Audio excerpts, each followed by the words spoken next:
For 10,000 years, a presence older than the Jedi themselves has stood at the borders of existence, bound by an ancient oath to witness every war, every fall, every cycle of light swallowed by shadow.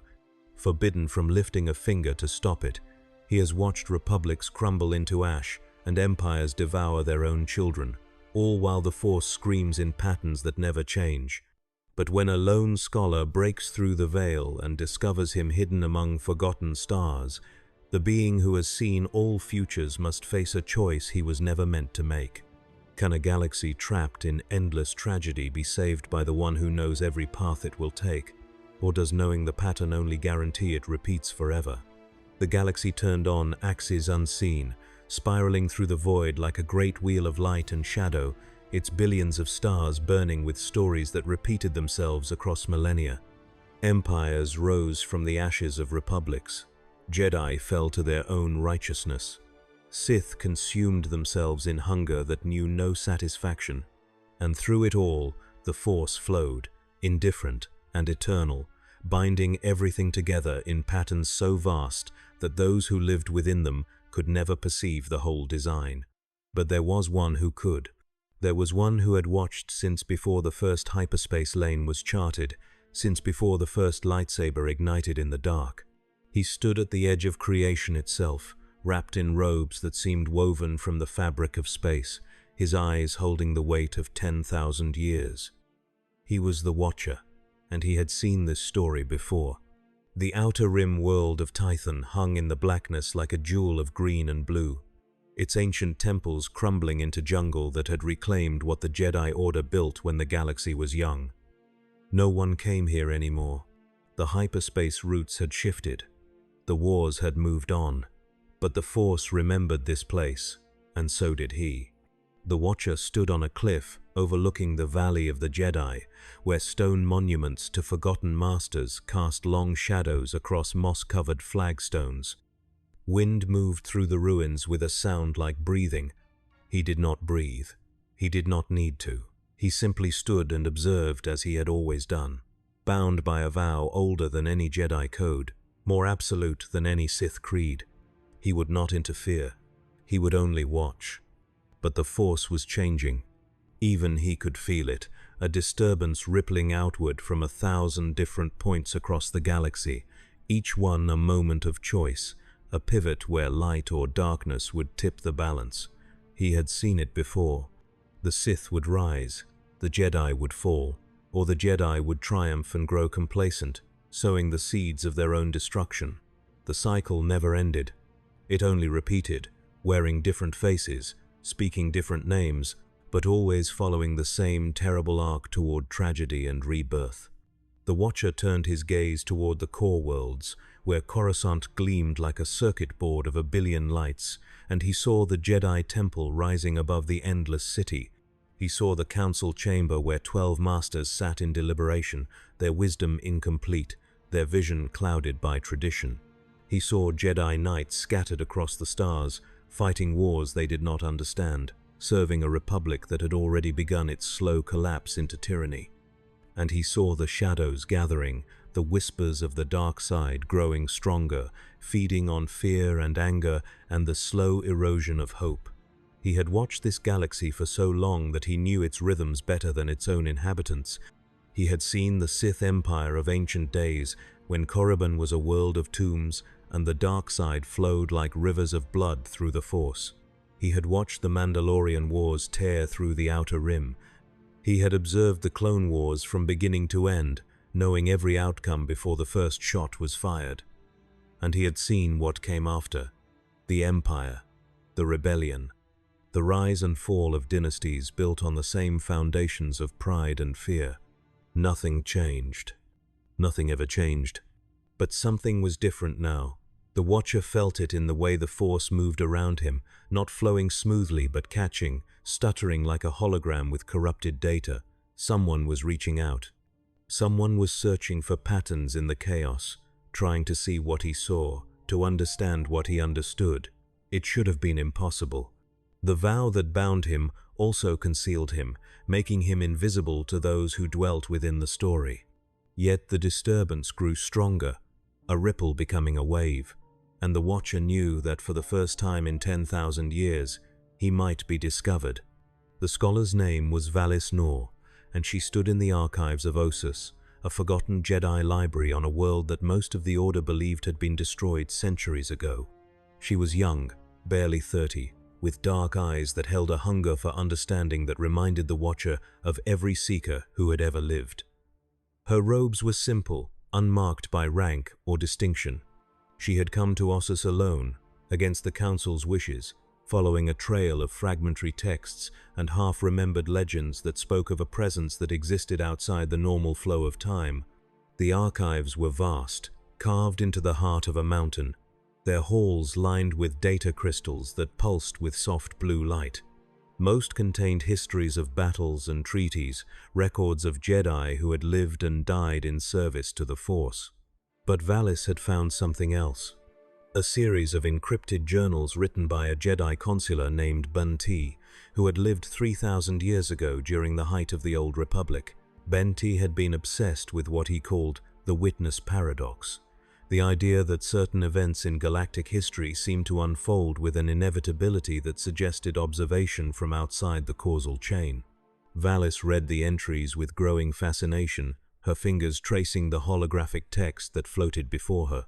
Bun-T had documented moments of synchronicity, battles that turned on decisions that seemed guided by foreknowledge, prophecies that fulfilled themselves with mathematical precision.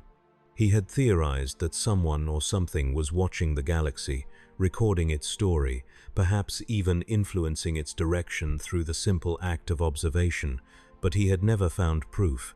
He had died still searching, his journals sealed away and forgotten until Valis stumbled across them while researching something else entirely. She closed the file and opened another, this one from the era of the Mandalorian Wars.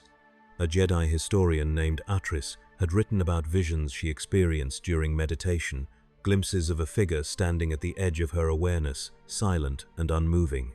She described it as a presence that felt neither light nor dark, neither benevolent nor malevolent, but simply present, like the Force itself made manifest in a form that defied understanding. Atris had dismissed the visions as products of her own mind, stress-induced hallucinations brought on by the horrors of war. But Valis saw a pattern. Different Jedi, different eras, different circumstances, but the same description repeated across millennia. A watcher, a witness, someone who saw everything but did nothing. Valis felt the Force stir around her, a subtle shift like the moment before lightning strikes. She closed her eyes and reached out, letting her consciousness expand beyond the confines of the archives, beyond Ossus itself, searching for something she could not name. The Force responded, showing her visions fragmented and incomplete. She saw Tython in ruins. She saw Coruscant burning. She saw 1,000 Jedi falling to red lightsabers, their screams echoing through the Force like a wound that would never heal. And standing at the center of it all, observing it all, she saw him, the Watcher. Her eyes snapped open, her breath coming in sharp gasps. The vision faded, but the impression remained, seared into her mind like a brand. He was real, he existed, and somehow, impossibly, he had been there for all of it. Every rise and fall, every triumph and tragedy. He had watched the galaxy tear itself apart and rebuild itself, over and over, without ever once intervening. Why? The question burned in her chest, demanding an answer. Valis stood, gathering the data crystals she had been studying, and made her way deeper into the archives. There had to be more. There had to be something that would tell her who he was, what he wanted, why he had chosen to remain hidden for so long. She descended through levels that had not been accessed in centuries, through chambers where dust lay thick on floors of polished stone, past shelves that held knowledge so ancient that even the Jedi Council had forgotten it existed. And there, in the deepest vault, she found it. A holocron. It was unlike any she had ever seen. It surfaced neither the blue of Jedi teaching nor the red of Sith corruption, but a deep, shifting gray that seemed to contain all colors and none. It hovered in a stasis field, surrounded by warning glyphs in a language so old that Valis had to access the archive's translation matrix just to read them. The message was simple and chilling. Do not seek the one who watches. To see him is to step outside the story. To step outside the story is to cease being part of it. Valis reached out, her hand trembling, and deactivated the stasis field. The holocron dropped into her palm, cool and smooth, humming with a frequency that resonated through the Force like a tuning fork. She hesitated for only a moment before activating it. Light erupted from the device, not forming the usual holographic figure of a Jedi Master, but instead projecting a three-dimensional map of the galaxy, spinning slowly, its spiral arms marked with thousands of glowing points. A voice spoke, neither male nor female, ancient beyond measure. You have found what others could not. You have asked the question that must not be answered. The Watcher exists at the boundary between story and reality, observing the patterns that repeat themselves across time. He does not interfere because interference would change the nature of what he observes. But observation itself is a form of interference. This is the paradox. This is the trap. The map zoomed in, focusing on Tython, on the very cliff where the Watcher stood at that exact moment. Valis felt her heart race. She could sense him now, could feel his presence like a cold star burning at the edge of her awareness. He was there. He had always been there. And now that she had seen him, he could no longer remain hidden. The holocron's voice continued. If you seek him, you will find him. If you find him, you will force him to choose. And if he chooses, the galaxy will never be the same. The light collapsed, the holocron going dark in her hand. Valis stood in silence, the weight of what she had discovered pressing down on her like the gravity of a dying star. She should report this to the Council. She should seal the holocron away and forget she had ever found it. But she knew she would not. She could not. The Force itself seemed to be pushing her forward, guiding her toward a confrontation that had been inevitable since the moment she first felt his presence. She left Ossus that night, her small ship lifting off from the abandoned spaceport and jumping to hyperspace on a course for Tython. The blue tunnel of light surrounded her, the stars stretching into infinity, and she meditated as she traveled, preparing herself for what was to come. She did not know what she would say to him. She did not know if he would even acknowledge her, but she knew she had to try. The Watcher felt her coming long before her ship dropped out of hyperspace. He felt the disturbance in the Force, the ripples spreading outward from her presence like stones thrown into still water. He could have left. He could have moved to another world, another system, another point in space-time where her search would never reach him, but he did not. He remained on the cliff, overlooking the Valley of the Jedi, waiting, because he understood what she had not yet realized. This moment had always been coming. This moment was part of the pattern. Valis's ship descended through Tython's atmosphere, its hull glowing with friction heat, and landed in a clearing near the ancient temple ruins. She emerged into the green twilight of the jungle world, lightsaber clipped to her belt, her senses fully open to the Force. She could feel him now, his presence like a gravitational well that pulled at her consciousness. She followed it through the ruins, past crumbling statues of Jedi Masters whose names had been lost to time, up stone steps worn smooth by millennia of wind and rain. And there he stood. The Watcher turned to face her, and for a moment Valis forgot how to breathe. He was tall, his form humanoid, but somehow not quite human, as if he had been shaped by forces that did not quite understand what humanity was. His robes moved in wind that did not exist. His eyes held galaxies, spiraling and collapsing, and being born again in endless cycles. And when he spoke, his voice was the sound of stars dying and being reborn. You should not have come here. Valis steadied herself, drawing on the Force for strength. I had to. I needed to know if you were real. I am real. I have always been real. But I am not meant to be seen. Why? She took a step closer, her hand instinctively moving toward her lightsaber before she forced it back to her side. Why do you hide? Why do you only watch? The Watcher was silent for a long moment, his gaze turning back toward the valley below. "Because intervention would change what I observe. I am here to witness, not to alter. The galaxy has its own story, and that story must unfold according to its own nature. But the story is broken." Valis's voice rose with frustration. "The Jedi fall, the Sith rise, empires crumble. And it happens again and again. You've seen it. You've watched it repeat for thousands of years. How can you stand there and do nothing? What would you have me do? Help us, guide us, show us how to break the cycle." The Watcher turned back to her, and she saw something in his eyes that might have been sadness, or might have been something beyond sadness. A weariness that came from watching the same tragedy play out across eons.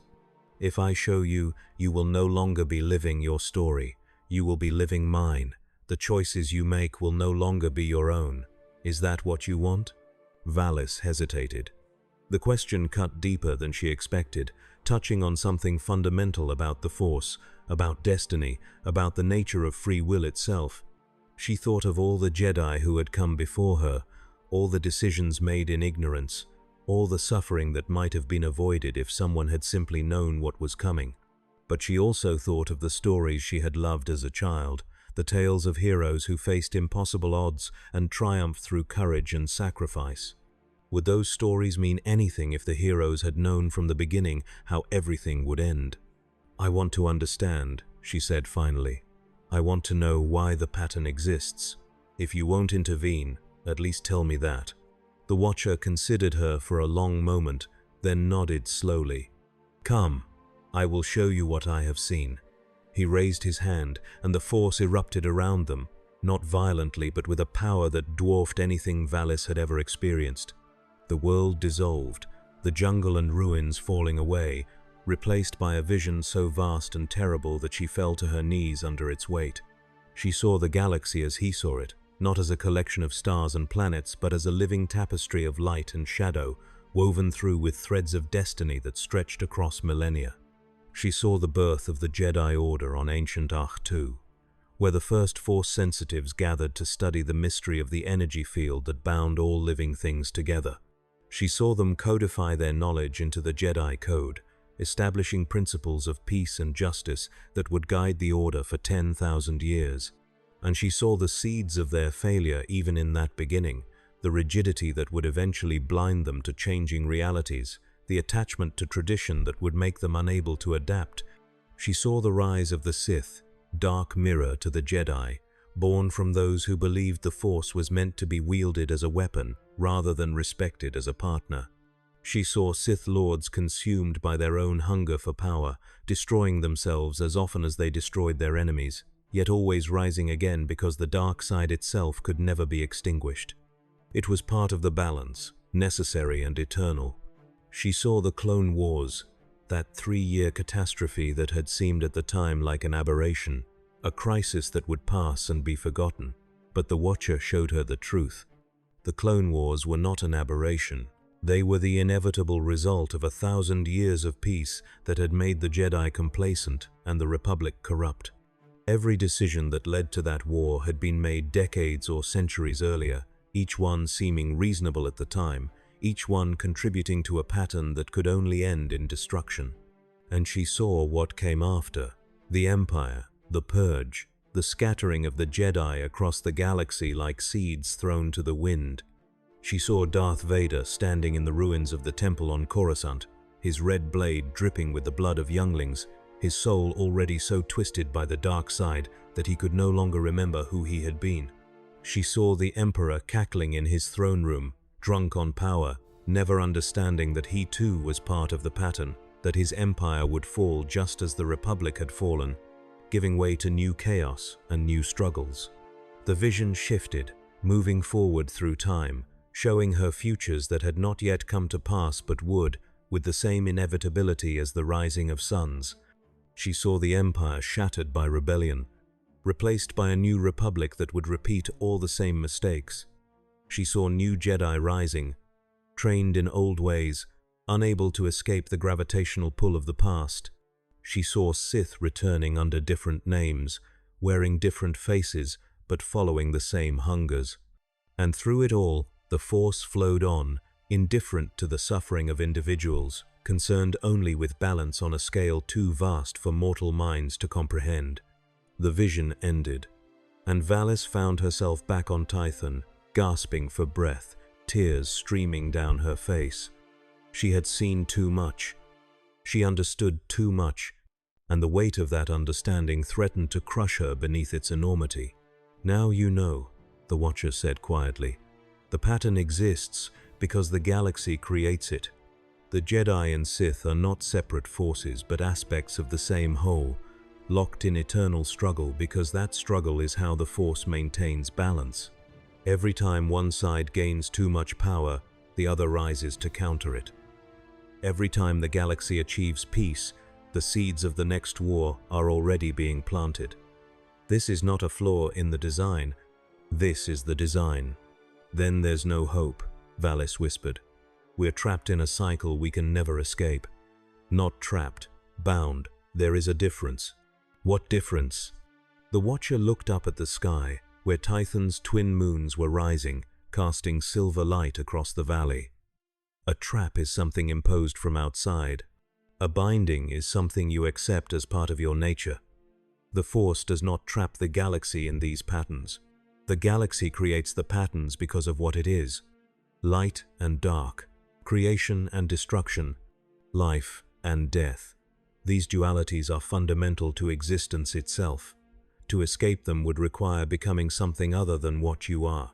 Valis pushed herself to her feet, her legs shaking, her mind reeling from what she had witnessed. "Then why are you here? If you're not going to interfere, if you're not going to help us, why watch at all?" "Because someone must bear witness." The Watcher's voice held a quality she had not heard before, something that might have been pain, because stories matter, even if they repeat. Each iteration is unique. Each Jedi who falls to the dark side falls for their own reasons.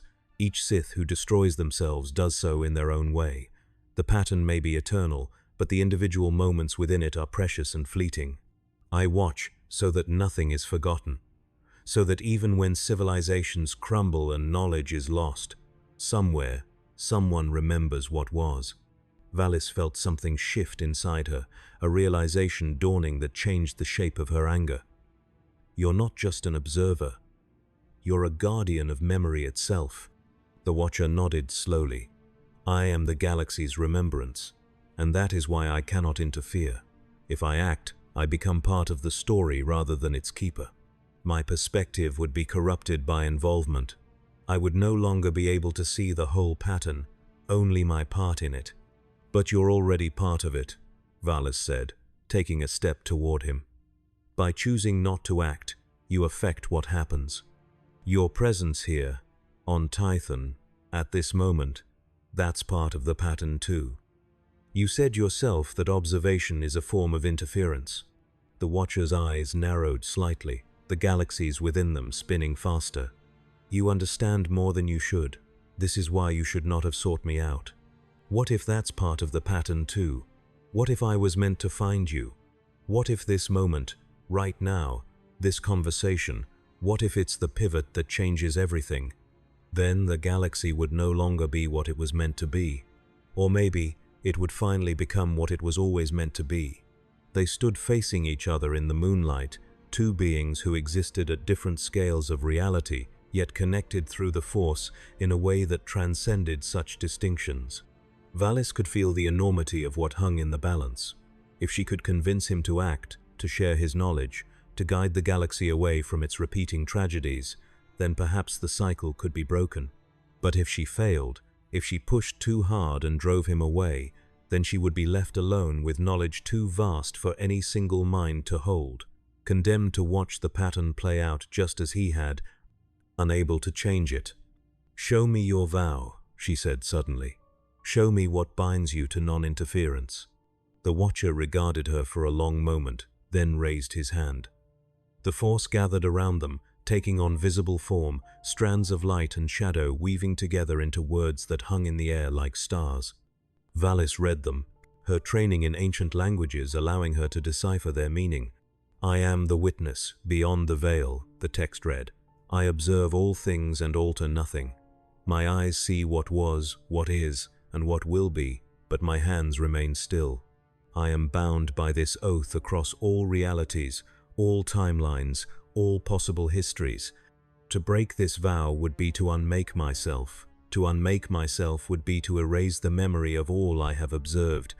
This is the price of perfect knowledge. This is the burden I have chosen to bear.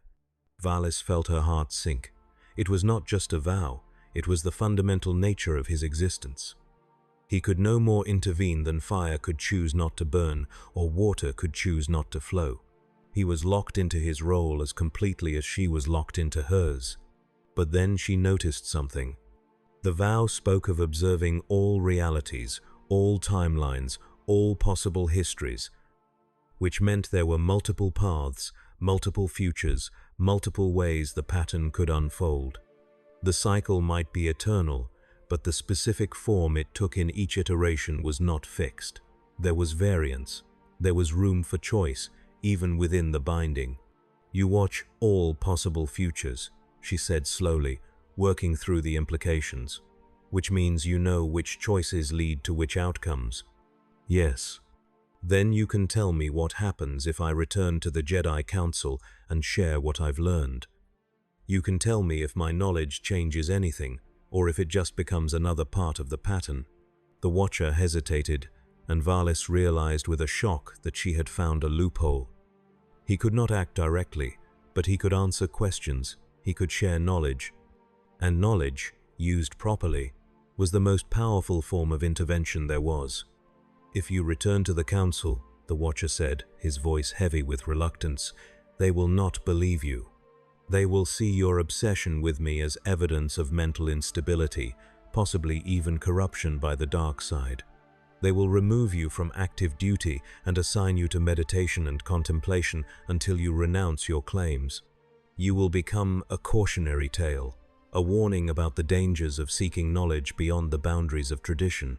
And if I don't return, if I take what I've learned and act on it myself, then you will become a rogue element, neither Jedi nor Sith, guided by visions of futures that may never come to pass.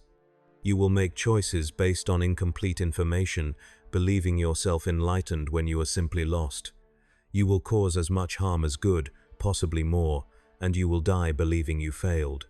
Valis felt the ground drop out from beneath her feet. Both paths led to failure. Both paths led to becoming part of the pattern rather than breaking it. She wanted to scream, to rage against the unfairness of it all, but she forced herself to think, to analyze, to find the third option that the Watcher had not mentioned. What if I do nothing? She asked quietly. What if I take this knowledge and simply hold it, without acting, without telling anyone, just carrying it, like you carry your memories? Then you will understand the burden I bear. The Watcher's voice was almost gentle. You will watch the galaxy tear itself apart, knowing what could have been prevented, knowing which choices lead to disaster and which lead to temporary reprieve. You will become like me, a witness to tragedy, unable to intervene without making things worse. Is that what you want? No. Valis felt tears threatening again, but she pushed them back. No, I don't want that. I don't want to just watch. I want to matter. I want my life to mean something.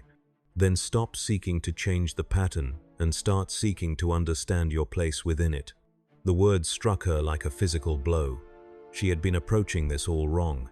She had been thinking of the pattern as a prison to escape, when perhaps it was actually a structure that gave meaning to individual actions. The cycle would repeat. Yes, but her choices still mattered. Her struggles still had value. The fact that others would fight similar battles in the future did not diminish the importance of fighting her battle in the present. You're teaching me, she said, wonder creeping into her voice. You're guiding me even now. You say you can't interfere, but you are interfering. I am answering your questions. That is permitted. Why? Why is that permitted when direct action is not? Because questions come from within the story. Direct action comes from outside it. The Watcher turned away, looking out over the valley once more. You sought me out. You asked to understand. I am simply providing what you requested. What you do with that understanding is your choice, and your choice is part of the pattern. I have not altered anything, I have only illuminated what was already there. Valis stood silent, processing the implications. He was right. He had not told her what to do. He had simply shown her the consequences of different paths, allowing her to choose with full knowledge of what each choice meant. This was not interference.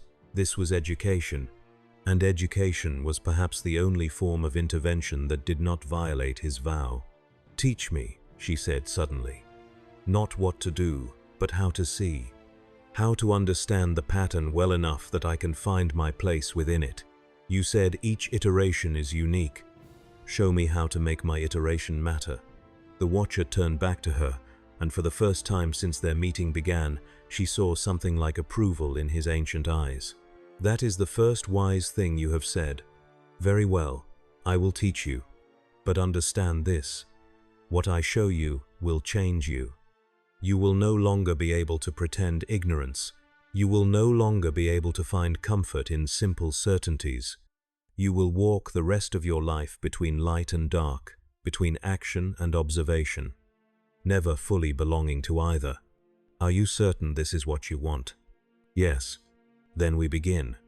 The Watcher raised both hands, and the force exploded outward from him like a supernova.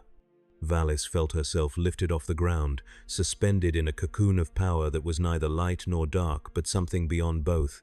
The world dissolved around her, and she found herself standing in a space that defied description, a realm that existed outside normal space-time, where the force itself could be perceived in its purest form.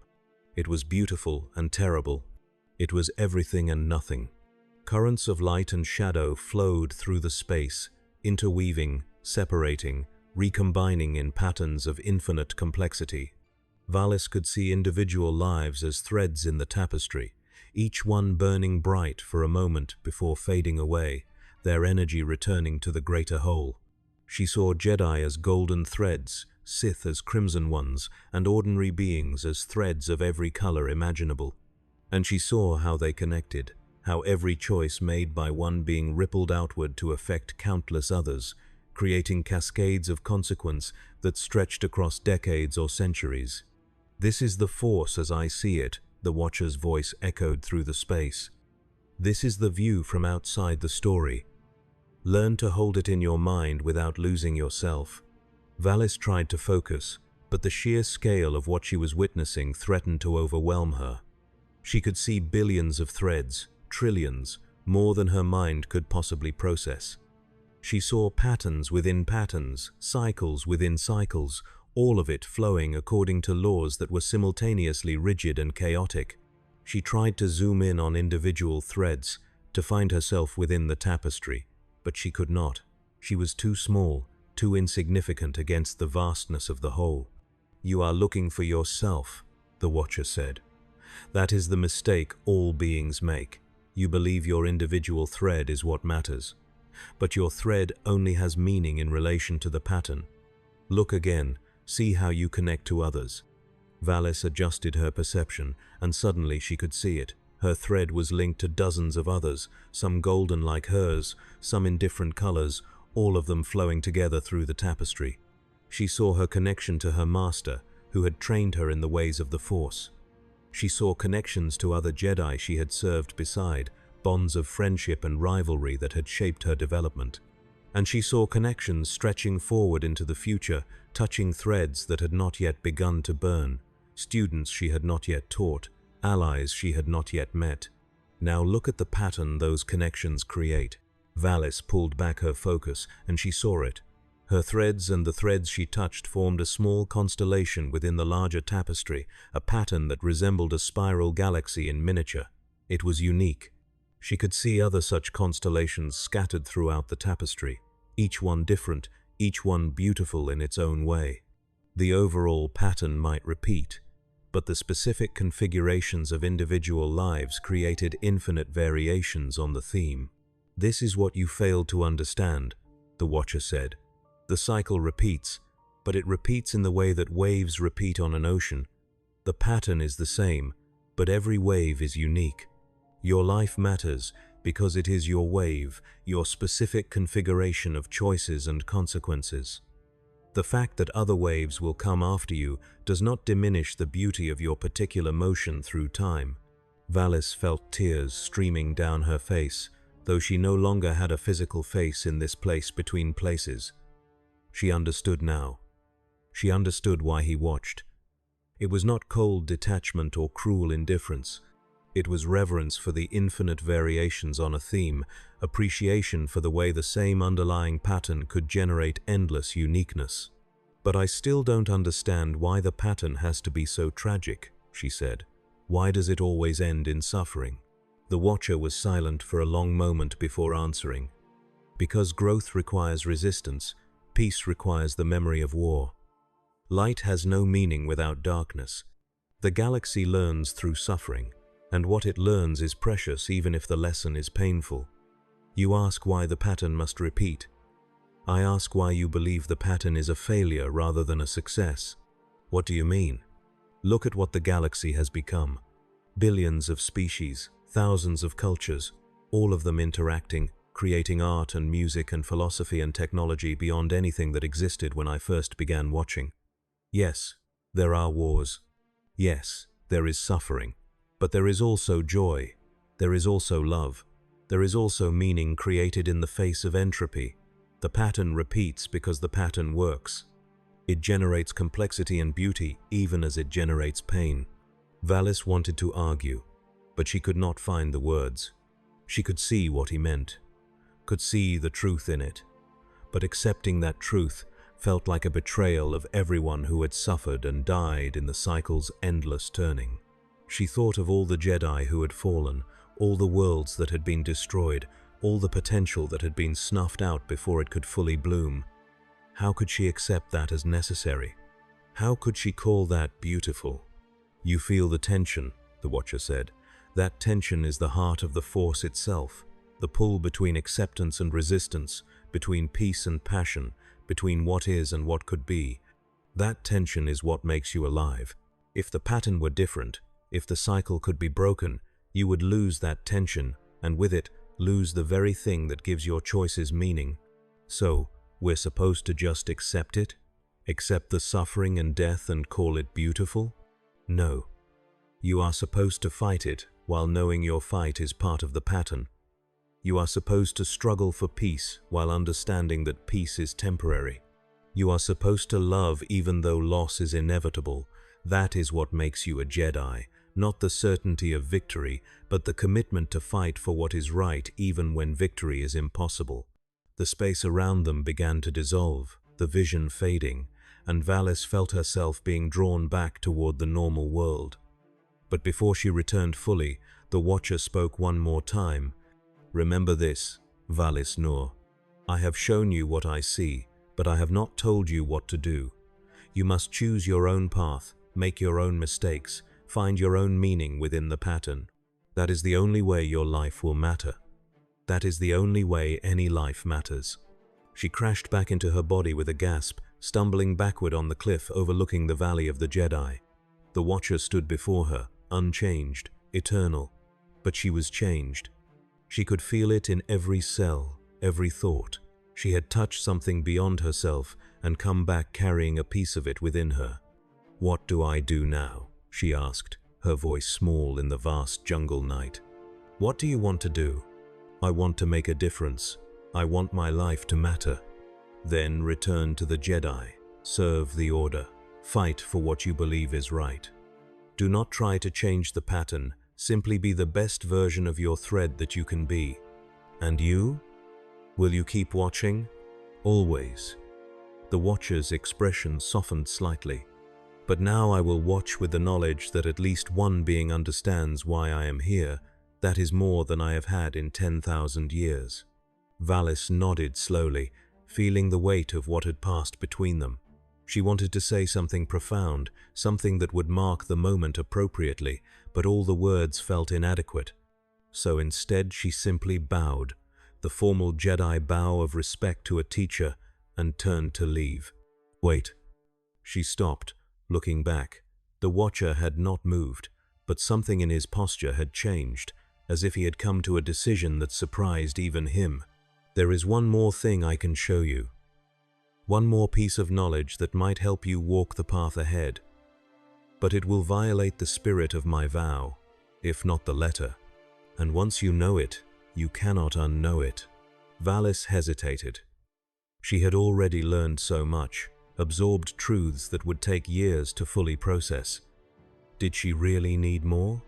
But the Force whispered that this was important, that this was why she had been meant to find the Watcher in the first place. "Show me." The Watcher reached into his robes and withdrew something small and glowing. At first Valis thought it was a kyber crystal, but as he held it out to her, she realized it was something else entirely. It pulsed with a light that cycled through every color, shifting and changing like the threads in the tapestry she had witnessed. "This is a fragment of moments," the Watcher said. "It contains specific instances from across the galaxy's history, moments where the pattern could have changed, where a single different choice would have sent everything down a different path. I have collected these moments across millennia, preserving them in case they were ever needed. Take it, study it, learn from the choices others made, and let that knowledge inform your own choices." "Why would you give me this?" Valis asked, even as she reached out to take the glowing fragment. "You said you couldn't interfere. I said I observe all things and alter nothing. But you have altered me by seeking me out, by forcing me to examine my own vows, by showing me that perhaps absolute non-interference is itself a kind of interference." The Watcher's eyes held something that might have been a smile. "So I choose to interpret my vow in a new way. I will not act directly, but I will provide knowledge to those who seek it sincerely. Let the galaxy decide what to do with that knowledge." Valis closed her hand around the fragment, feeling it sink into her palm, merging with her own Force presence. Images flashed through her mind, too fast to process consciously, but searing themselves into her memory nonetheless. She saw 1,000 crucial moments, 1,000 turning points, 1,000 chances to change the course of history, and she understood that the Watcher had just given her the most dangerous gift imaginable, the power to learn from all possible pasts. She looked up at him, questions filling her mind, but he was already fading, stepping back into the space between spaces where he normally dwelt. His voice echoed across the distance, growing fainter with each word. "Walk well, Valis Nur. Make your thread shine bright. And when you fail, as you inevitably will, remember that failure too is part of the beauty." Then he was gone, and she was alone on the cliff with the weight of galaxies resting on her shoulders. Valis returned to her ship as dawn broke over Tython, painting the sky in shades of gold and crimson. She powered up the engines and lifted off, leaving the ancient world behind, but she knew she would never truly leave this place. Part of her would always remain on that cliff, standing before the Watcher, having her entire understanding of reality reconstructed in the space of a few hours. As her ship jumped to hyperspace, she activated the fragment of moments, letting it project its knowledge into her conscious mind in a way she could actually process. The images came more slowly now, unfolding like a historical archive. She saw Revan standing at the edge of the dark side, choosing to fall in order to save the Republic. She saw Bastila Shan torn between duty and love. She saw Anakin Skywalker in a dozen different moments, each one a chance to step back from the darkness, each one ignored or missed. But she also saw moments of triumph. She saw Qui-Gon Jinn choosing to trust the Force over the Council's wisdom, setting in motion events that would eventually bring balance even though he did not live to see it. She saw Obi-Wan Kenobi choosing mercy over revenge, sparing Anakin's life on Mustafar even knowing what Vader would become. She saw Luke Skywalker throwing away his lightsaber, choosing faith over fear, redeeming his father through an act that should have been impossible. The pattern repeated, yes. But within that repetition, individuals made choices that mattered. Their threads might be temporary, but while they burned bright. Valis set course for Coruscant, but she did not intend to report to the Council as she would have before. She had knowledge now that they could not understand, would not accept. She needed to think, to plan, to figure out how to use what she had learned without falling into the trap of believing she could change everything. The Watcher's warning echoed in her mind. She could cause as much harm as good if she acted on incomplete information.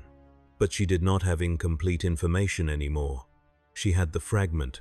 She had seen the turning points. And while she could not prevent the pattern from repeating, she might be able to affect how it repeated, might be able to minimize the suffering in this iteration, even if future iterations would face their own trials. The question was how. She meditated as she traveled, sinking deep into the Force, letting it guide her thoughts, and slowly, carefully, a plan began to form. She would not try to prevent the wars to come. She would not try to save the Jedi Order from its inevitable fall. Those were too large, too fundamental to the pattern. But she could affect individual threads. She could be in the right place at the right moment to offer a choice, to provide an alternative, to be the hand that catches someone before they fall into darkness. She would become like the Watcher, in a way. Not standing outside the story, but moving through it with awareness of its larger shape, acting always in service of individual moments rather than grand designs. It was a subtle approach, a quiet approach, but the fragment showed her that the subtle approaches were often the ones that mattered most. The ship dropped out of hyperspace at the edge of the Coruscant system, and Valis took manual control, guiding it through the traffic lanes toward the planet's gleaming surface. She could feel the Force stirring around her, responding to her new understanding, and she knew that her life had just entered a new phase.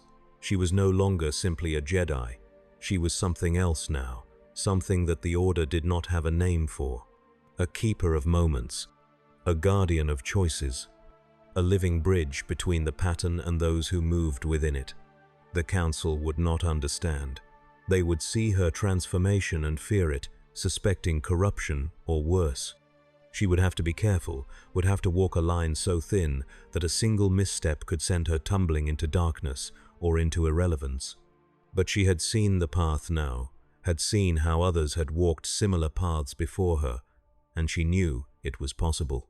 She landed at the temple's main platform and disembarked into the controlled chaos of Jedi coming and going on 1,000 different missions. No one paid her much attention. To them, she was just another knight returning from a research trip. They had no idea that she had just spoken with a being who had watched the galaxy since before the first Jedi drew breath. Valis made her way through the temple's corridors, heading not toward the council chambers, but toward the room of 1,000 fountains, where Jedi went to meditate and find peace. She needed to center herself before deciding her next move. The fragment pulsed quietly within her, a constant reminder of the knowledge she now carried, the responsibility that came with it. She found a quiet spot beneath a small waterfall, the sound of falling water masking any noise from the rest of the chamber, and settled into meditation. Her consciousness expanded outward, touching the Force, feeling the threads of all the Jedi in the temple, their hopes and fears and unspoken doubts. She could sense the coming storm, could feel how close the galaxy stood to the edge of disaster. The Clone Wars were already beginning, though most did not realize it yet. The Chancellor was already consolidating power. The Sith were already moving their pieces into position, and there was nothing she could do to stop it. But she could prepare. She could identify the individuals who would matter most in the days to come. She could watch for the moments where a single word, a single gesture might make the difference between a Jedi falling to darkness or finding their way back to the light. She could be ready. Valis opened her eyes and stood, her path clear now. She would remain in the Order, but she would operate at its edges, taking assignments that gave her freedom of movement, cultivating relationships with Jedi who existed outside the mainstream. She would build a network of those who questioned, who sought, who understood that the Jedi Code was a guide rather than a prison. And when the time came, when the pattern repeated and the galaxy fell into war and darkness, she would be there to catch those who could still be saved. It was not much.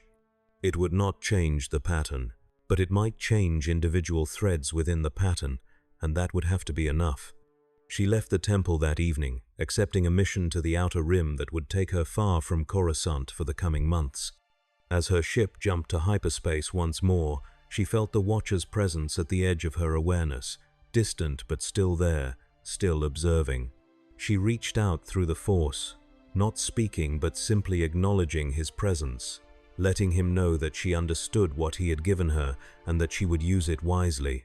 She felt his response, a whisper carried on currents that existed outside normal space-time. "Shine bright, Valis Nor. Your thread is unique. Make it beautiful." And then he was gone, returning to his eternal vigil, watching as the galaxy spun on toward its next iteration of the eternal pattern. But he was not unchanged. For the first time in 10,000 years, the Watcher felt something like hope. The months that followed were the strangest of Valis's life. She moved through the galaxy like a ghost, arriving at places just before crucial moments unfolded, guided by the fragment's knowledge and her own growing attunement to the patterns that shaped events. She did not try to prevent the larger movements. The Clone Wars began on schedule, separatist forces clashing with the Republic across 100 different worlds. The Jedi were drawn into military service, becoming generals and commanders, exactly as the Watcher had shown her they would. But she found the smaller moments, the individual threads that mattered. On Ryloth, she encountered a young Jedi Knight named Ayla Secura, struggling with the attachment she felt to her former master. Valis did not tell her what to do, did not reveal her knowledge of futures that might never come to pass. She simply listened, provided perspective, shared her own understanding of how the Force worked on scales both cosmic and intimate. And when Ayla made her choice, it was her own, informed by wisdom rather than fear. On Kashyyyk, she worked alongside a Wookiee warrior who had lost faith in the Jedi after watching them fail to protect his village from separatist slavers. Valis could have argued, could have defended the Order's decisions, but instead she acknowledged his pain, validated his anger, and helped him channel it into action that would save other villages. The warrior did not become a Jedi, but he became an ally, and his thread burned brighter for it. On Kamino, she walked the rain-slicked platforms of Tipoca City and felt the wrongness of the clone army, the way it represented a perversion of the Force's natural order. 10,000 identical lives, grown in tanks, designed for war and nothing else. She could do nothing to change their creation, but she could speak with individual clones, could remind them that they were more than the purpose they had been designed for. Most did not understand, but some did, and those few would matter when the time came. She felt the Watcher's presence throughout these journeys, a constant background hum in the Force. He was watching her now as much as he watched the galaxy, and she understood why. She was his experiment, his test of whether knowledge without direct intervention could affect the pattern. She did not resent it. She was grateful. His observation gave her work meaning beyond her own small perspective. But the knowledge was taking its toll. Every night when she meditated, the fragment showed her more moments, more turning points, more chances for the galaxy to have been different. She saw versions of history where the Sith never rose, where the Jedi evolved beyond their rigid traditions, where the Republic remained true to its founding principles. These alternate paths haunted her, not because they had happened, but because they could have happened. The galaxy balanced on knife edges constantly, and most beings never realized how close they came to entirely different fates. She began to understand the Watcher's burden more deeply. To see all possible futures was to carry the weight of infinite tragedy, infinite loss. Every choice made was 1,000 choices not made. Every path taken was countless paths abandoned. How did he bear it? How did he watch the same patterns repeat across millennia without going mad from the frustration? She found her answer on Ilum. Valis had come to the Crystal Caves, seeking solitude, needing to reconnect with the Force in its purest form after months of navigating political intrigue and military conflict. She descended deep into the frozen heart of the planet, past chambers where young Jedi had come for centuries to find their Kyber crystals, into older sections that had been sealed off and forgotten. And there, in a cavern of ice that glowed with its own light, she found him waiting. The Watcher stood in the center of the chamber, surrounded by Kyber formations that resonated with his presence. amplifying it into something that made the very air feel heavy with meaning. He turned as she entered, and she saw that he looked different somehow, less distant, more present. "You called me here," Valis said. She did not know how she knew, but she was certain of it. "Yes," the Watcher gestured to the crystals surrounding them. "This place exists at a nexus of the Force. Time moves differently here. We can speak without being observed by others, without affecting the larger pattern beyond what our speaking itself affects." "Why? What do you need to tell me?" "Not tell. Ask." The Watcher moved closer, his robes whispering against the ice. "You have been using the fragment as I intended. You have been affecting individual threads without trying to change the overall pattern. How does it feel?" Valis considered the question, choosing her words carefully. "It feels like trying to catch rain in a sieve. Every person I help, every moment I affect, it matters to them, but the larger pattern rolls on unchanged. The war continues. The Jedi continue to make the same mistakes. And I know that worse is coming, that there are horrors ahead I cannot prevent no matter how many individual threads I strengthen." "Yes." The Watcher's voice was heavy with recognition. "That is the burden. That is what I feel every moment of my existence." "Does it make you want to stop?" "No." Valis felt surprise at the certainty in her own voice.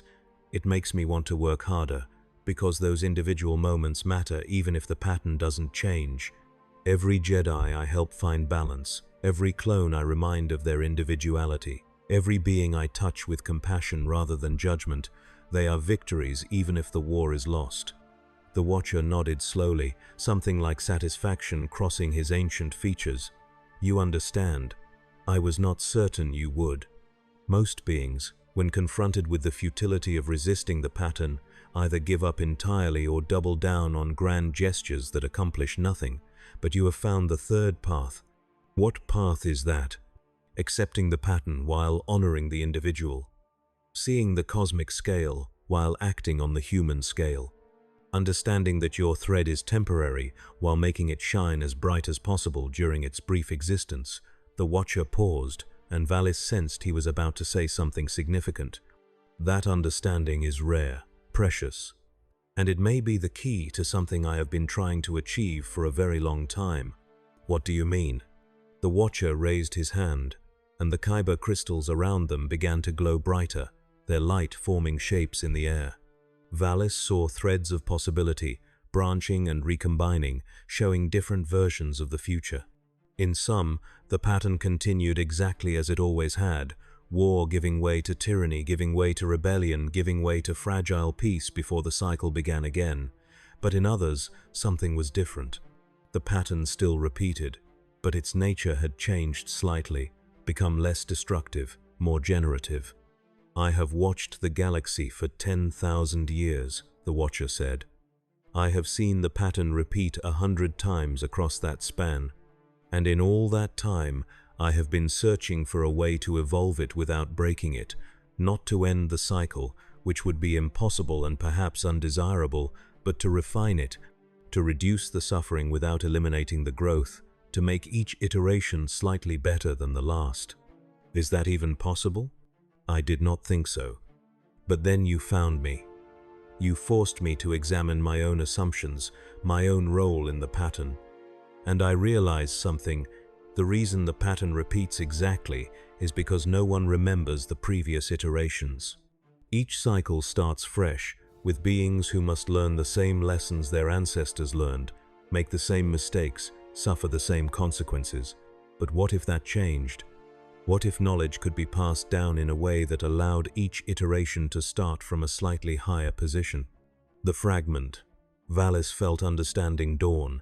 You created it not just to help me, but to test a theory. You wanted to see if providing access to previous iterations would allow this iteration to be different. Exactly. The Watcher's eyes gleamed with an intensity she had not seen before. And you have shown me that it works, at least on a small scale. You have used knowledge of past turning points to affect present choices, not by forcing people down different paths, but by expanding their options, by reminding them of possibilities they might not have considered. That is intervention without interference. That is evolution without revolution. But I'm just one person, Valis protested.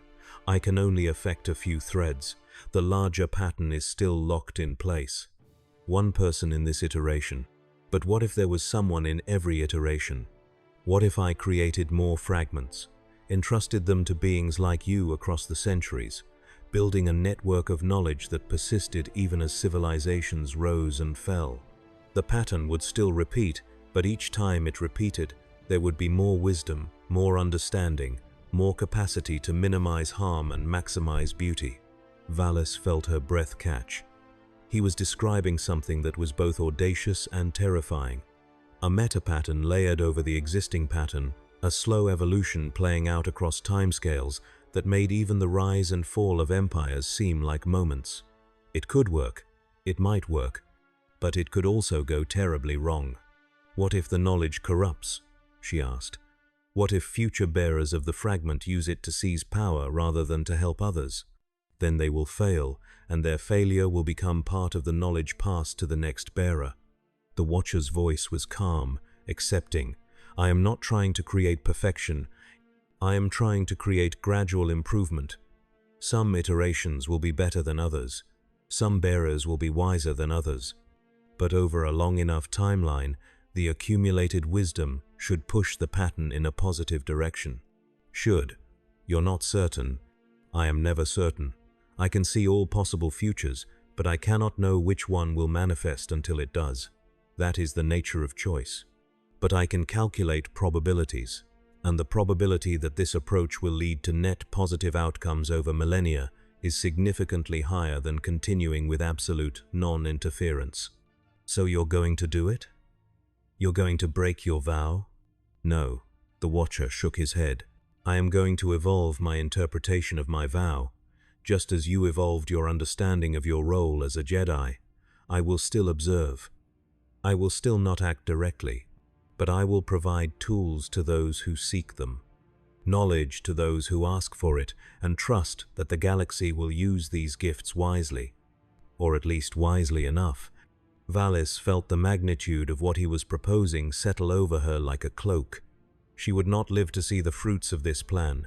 Neither would her students, if she took any. This was a project that would unfold across generations, across eons, a bet placed on the fundamental goodness and wisdom of beings who had not yet been born. It was insane. It was beautiful. It was perhaps the most Jedi thing she had ever encountered, coming from a being who was not and could never be a Jedi. What do you need from me? She asked. Keep doing what you are doing. Use the fragment wisely. Train others when you find those worthy of the knowledge. And most importantly, document what you learn. The Watcher gestured, and a small device appeared in the air between them, similar to the fragment but different in purpose. This is a record crystal. Anything you discover about how to affect the pattern without breaking it, any insights you gain about which interventions work and which do not, record them here. When you die, the crystal will find its way to me, and I will incorporate its knowledge into the next fragment I create. You're building a library, Valis breathed. A library of how to live well within the pattern. Yes, and you are its first contributor. But there will be others across the centuries, each adding their own wisdom, their own understanding. Eventually, the library will contain enough knowledge that beings can navigate the pattern with true skill, minimizing suffering while still allowing growth, honoring the cycle while reducing its cost. Valis took the record crystal, feeling its weight in her hand. It was lighter than the fragment, almost insubstantial, but she could sense the importance it carried. This was her legacy now. Not the individual moments she affected, though those mattered, but the knowledge she would leave behind for others to build upon. I accept, she said formally. I will be the first keeper of the pattern's wisdom. The Watcher bowed to her, a gesture of respect that shocked her to her core. He who had witnessed the birth of galaxies was bowing to her, acknowledging her as an equal partner in a project that spanned eternity. Then I give you this final gift." The Watcher straightened, and the kyber crystals around them flared with blinding light. "When you face the moment of your greatest trial, when the pattern demands that you choose between intervention and observation, between saving one life and honoring the larger flow, remember this: the pattern is not your enemy. The pattern is the structure that allows meaning to exist. Fight within it, not against it. Honor it even as you seek to evolve it. And trust that your choices matter even when you cannot see their ultimate consequences." The light faded, and Valis found herself alone in the crystal cavern. The Watcher had vanished, returning to his vigil, but his presence lingered in the resonance of the kyber, in the hum of the force that filled the space. She stood there for a long time, holding the record crystal, feeling the weight of the future pressing down on her. She had come to Ilum seeking solitude, and had found instead a purpose that would define the rest of her life and echo far beyond it. When she finally emerged from the caves into Ilum's frozen daylight, she knew what she had to do. The Clone Wars would continue. The Jedi would fall. The pattern would repeat, as it always had. But within that repetition, she would create ripples. She would affect moments. She would save threads that could be saved and document what she learned so that others could save more threads in future iterations. It was not much, but it was everything. The war reached its terrible crescendo exactly as the Watcher had shown Valis it would. She felt the disturbance in the Force when Order 66 was executed, felt thousands of Jedi lights winking out across the galaxy like stars dying in a sudden night. She was on Felucia when it happened, working alongside Aayla Secura and her clone troopers on a mission to secure a separatist stronghold. She felt the shift in the clones' demeanor moments before they turned their weapons on Aayla, and she acted on instinct, refined by months of preparation. She threw herself between Aayla and the first volley of blaster fire, her lightsaber deflecting bolts that would have killed her friend. In that moment, everything the Watcher had taught her crystallized into perfect clarity. She could not save all the Jedi. She could not prevent the Order from falling, but she could save this one. This thread, this unique and precious life that deserved more time to burn. They ran through the fungal forests of Felucia, pursued by clones who had been their allies moments before, now turned into weapons of extermination. Valis reached out with the Force, drawing on the fragment's knowledge of previous hunts, previous escapes, finding paths that others had found in different iterations of the pattern. She guided Aayla through terrain that should have been impassable, toward a hidden separatist shuttle that could get them off-world. "Why is this happening?" Aayla gasped as they ran. "What changed them?" "The Chancellor," Valis said, not slowing. "He was the Sith Lord all along. He planned this from the beginning. The whole war was a trap, and we walked into it willingly." They reached the shuttle and fought their way aboard, cutting down droids that had already been deactivated by the war's end, but still responded to their presence. Valis piloted them into orbit, evading the Republic cruisers that were now hunting Jedi, jumping to hyperspace on a course she had memorized from the fragment. A safe world, a hidden world, a place where Jedi could survive. As they traveled, Aayla sat in stunned silence, processing the magnitude of what had happened. Finally, she turned to Valis with eyes full of questions. You knew this was coming." Valis considered lying, considered maintaining the fiction that she was as surprised as everyone else. But Aayla deserved the truth.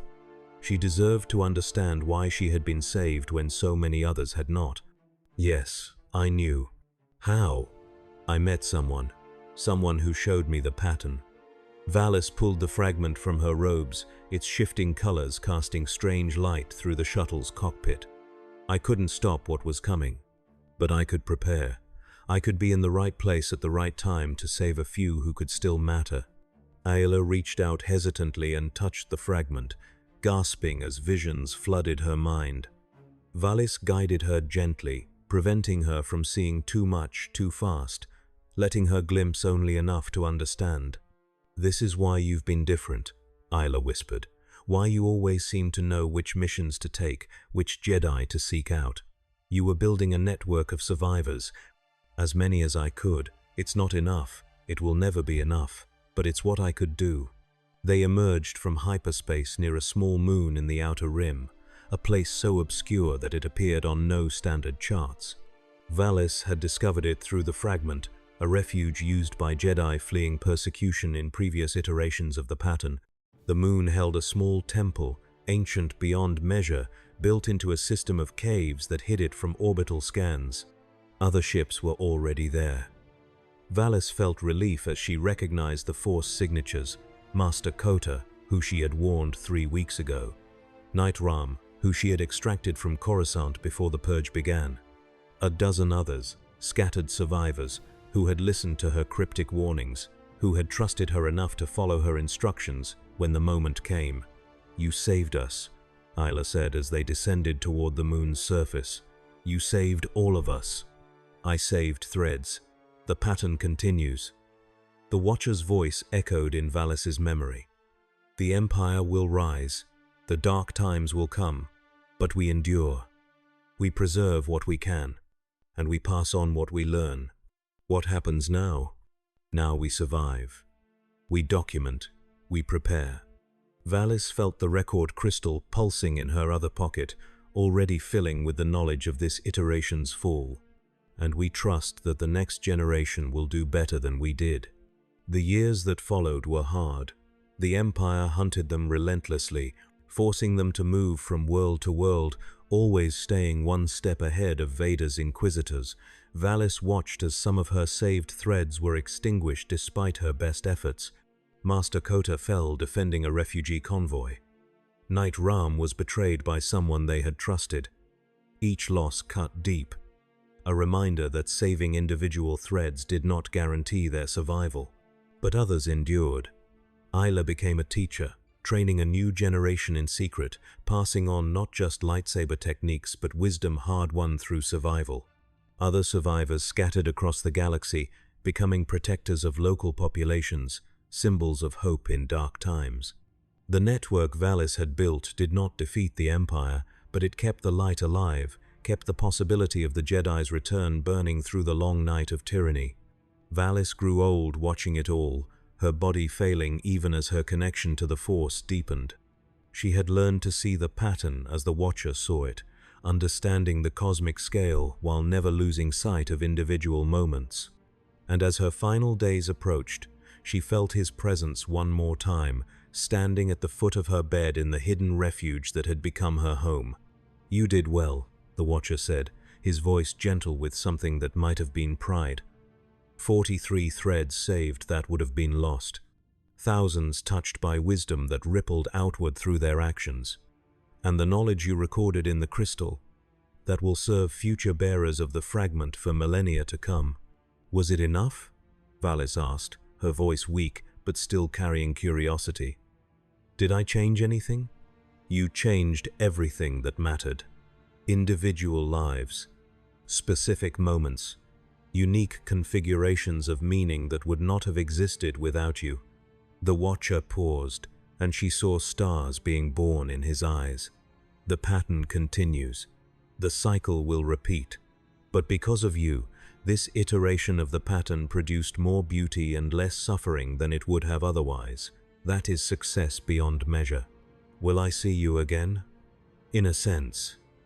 The knowledge you carry will be incorporated into the next fragment, and the bearer of that fragment will carry a piece of you forward. Your thread ends, but your wisdom does not. That is as close to immortality as any being can achieve. Valis smiled, feeling peace settle over her. She had fought within the pattern, not against it. She had honored the cycle while seeking to evolve it. And now her part was done. "Thank you," she whispered, "for showing me, for trusting me."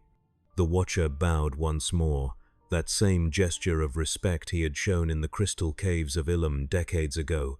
"Thank you for teaching me that vows can evolve without being broken. You have changed how I watch, and that may be the most significant ripple of all."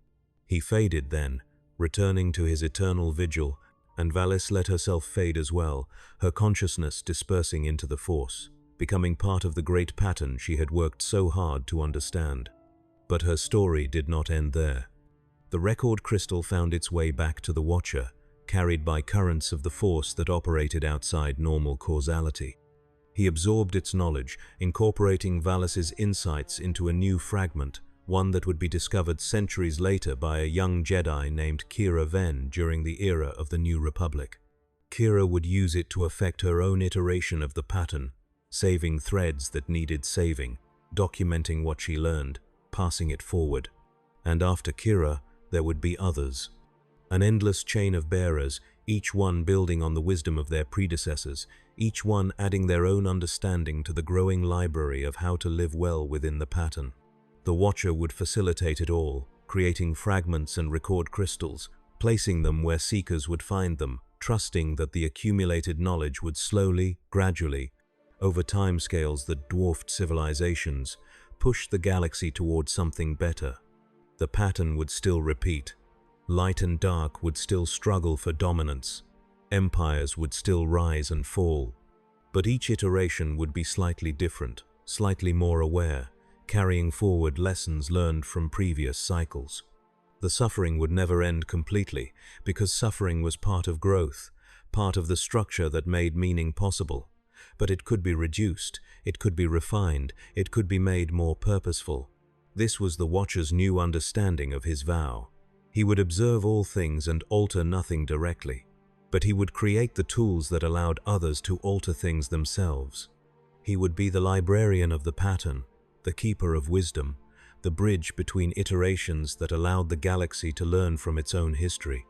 And as he stood at the edge of creation, watching the stars turn in their ancient dance, he felt something he had not felt in 10,000 years. Not hope for the pattern to end, but hope for the pattern to grow, to evolve, to become more beautiful with each repetition. The galaxy spun on through the void, carrying its billions of stories, its trillions of threads, all of them unique, all of them temporary, all of them precious. The Watcher saw them all, held them all in his awareness, honoring each one even as he tracked the larger pattern they created together.